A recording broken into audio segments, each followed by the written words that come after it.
Welcome back. You're still tuned in to News and Views with myself, Lungelo Mkamba. The time is 8:34 Central African time, and we're going to be switching gears now to a very, very important discussion because millions of South Africans, as we know, rely on social grants as a financial lifeline, but that lifeline is increasingly coming under threat. The South African Social Security Agency, SASSA, especially here in Gauteng, has raised an alarm over unauthorized and unexplained deductions being made from beneficiaries' grants, leaving already vulnerable households with, I think, a gap of some sort when it comes to their grants, even less to survive on. And reports suggest that these deductions are often linked to third-party services, airtime purchases, or financial products that beneficiaries say they never consented to. So we're going to be looking at that because it's a very, very concerning state of affairs, and we're going to be, raising some serious questions around consumer protection, system vulnerabilities, and accountability. But I think what's most important, how you can protect yourself or protect the elderly that are mostly reliant on these social grants from these kinds of deductions that are made from their SASSA grants. And to help us unpack all of this, we're joined by Senior Manager for Communication and Marketing at SASSA Gauteng, Lungelo Mkamba. Lungelo, can you hear me? Good morning. Thanks for joining us. Good morning to you and all the viewers and the listeners of Salam Media. It's very good to be on your show again. No, the pleasure is all ours. And I think we'll jump right into it. Let's start with the scale of the problem here. How widespread are these unauthorized deductions, not only here in Gauteng, but countrywide? Are you seeing more of them, propping up? And what does it look like? What would be the modus operandi thereof?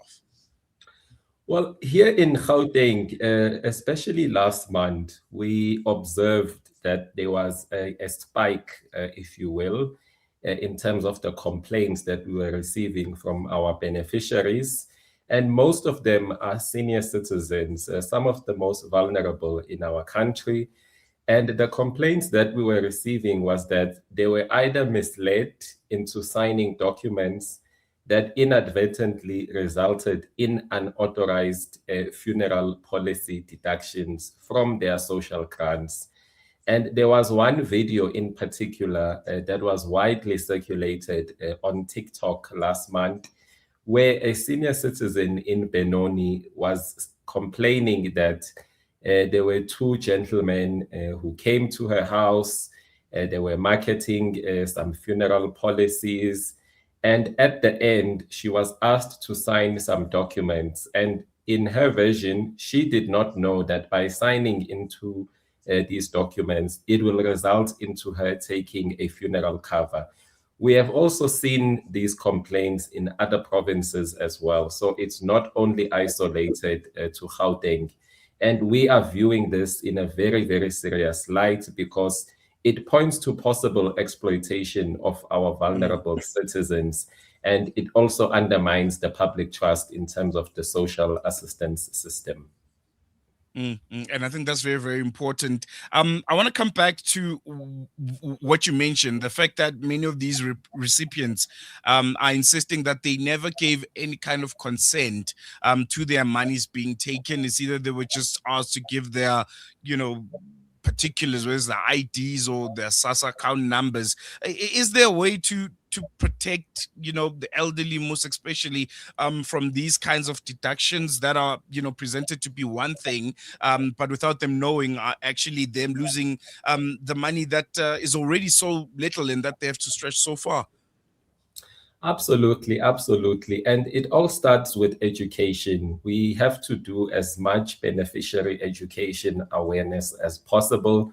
We have to work together with community leaders and media partners such yourself to educate and re-emphasize to our beneficiaries that if someone is purporting to work on behalf of SASSA and they are selling funeral policies, they are definitely not from SASSA. We do not have anything called a funeral cover as SASSA. So what some of these unscrupulous individuals are doing is they are pretending and masquerading to be working for SASSA, which is fraud, because it's fraudulent to say that you are working on behalf of SASSA, you are selling a funeral cover, whereas there is no such a thing as a funeral cover for SASSA.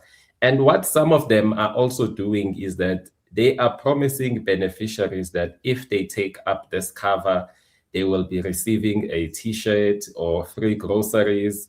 And some of these individuals are going as further as visiting some of the old age homes and targeting our beneficiaries. And we are saying that we have to do education on a regular basis and inform our beneficiaries and remind them to always be vigilant. If they do not understand something, they must not sign it. If they are unsure, they can always call our toll-free number, which is 0800 60 10 11, and they can always find out from us. And just to also add, we are not saying that insurance or funeral companies must not market to our beneficiaries. We are just appealing to them to be truthful and to also be ethical. They must not say they are working on behalf of SASSA. They must not use our branding in when they market their products. They must just be responsible, ethical, and honest. Very, very important. One thing that really sticks out for me, as I mentioned, is this insisting that no consent was given for money to be deducted from the beneficiary's accounts. How are then these deductions being authorized in the first place? What would someone have to have for them to be able to get into your account and ultimately deduct money from your SASSA grant? Okay, so in terms of the law, only one deduction is permitted, and it must not exceed 10% of the beneficiary's grant. And this must only be for a funeral policy, which is issued to a registered insurer. And this part is very important. They must be valid consent from the beneficiary. And no deductions are permitted on child-related grants. So what happens is some of these individuals will trick and mislead a beneficiary to signing these documents. And once there is something that is documented, the deduction will unfortunately have to go off. But what we are saying is that if you as a beneficiary, you are saying that you did not give your express consent, you did not agree to the deduction, we are saying please urgently report this matter to any SASSA office. There will be an investigation that is done. The beneficiary can also dispute the deduction by simply sending an SMS to 34548 and just include their ID number as well as the name of the company in question. After this investigation is done, that will then give us the outcome. If indeed there is proof that the beneficiary did not agree, there was no express consent, there will be a refund that is processed to them. And I think that's very, very important. I want to come back to, the system issue. Is it within SASSA itself, or are external service providers also exploiting some of the loopholes? Because there's been deductions also of all kinds of things, like airtimes, that are being purchased, or insurance policies, as you mentioned, and all kinds of subscriptions from SASSA beneficiaries. Are external service providers, these third party organizations also exploiting some of the loopholes that are there within the system itself? No, I wouldn't say there is a loophole in the system. Like I explained earlier, in terms of the law, from our side as SASSA, the only deduction that we allow is for a funeral policy. That is the only deduction that is permitted from a SASSA grant. If there is a deduction that is done maybe in the beneficiary's bank account and outside of our system, it is something that the beneficiary would have to look at directly with that company in question. But they can also come and report that to us so that we can see how it happened and how best we can assist them. But in terms of a deduction that is permitted directly from the SASSA grant, from our system, it is only for a funeral cover, and they must be express agreement and consent from the beneficiary. No other deduction is permitted from our side. Okay, no, I think that's very, very important to note. I want to move on now because there's a question that we keep on getting, the issue of audits. A lot of people are still asking questions around those and how do they work? Will people, lose their grants, whether it's the elderly grant or, the SRD 370 grant? There are a lot of questions around that. Can you clarify the audit process? Is it done now? Are people still being audited? Are still being called to your offices for these audits? Yes, we actually call them grant reviews, my brother. This is done on a regular basis, and we do it essentially to try and reduce and curb the fraud. Because in terms of the law, you must your grant has to be reviewed on a regular basis. And the review itself, it's not meant to punish you or to be punitive. We just want to check, does Slaelo still qualify for this grant? Because your financial circumstances can change. Let's say, for example, last year when you applied for a grant, you may have been unemployed and you were qualifying. But this year, maybe you have been blessed and you are now fully employed, or you are running a side hustle, you are running a successful business.